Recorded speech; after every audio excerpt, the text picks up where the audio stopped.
Hey guys, Jordan from nuCamp here.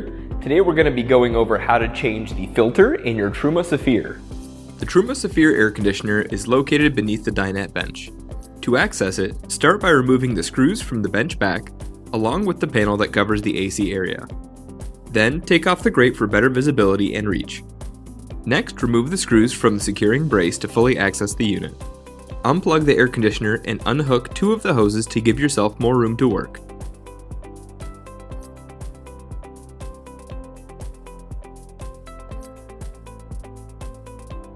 Reach into the narrow space between the AC unit and the cabinet wall. From there, remove the filter grate and slide out the old filter. Be gentle with the removal as there is a temperature sensor wire attached to the grate. Install the new filter, making sure the arrow at the top is pointing towards the AC unit.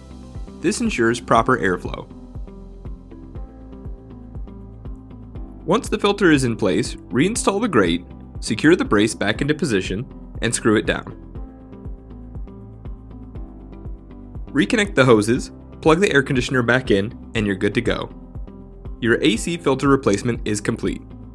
We hope you found this video helpful. If you have any further questions, you can always reach out to us at tech@nucamprv.com. Thanks for watching.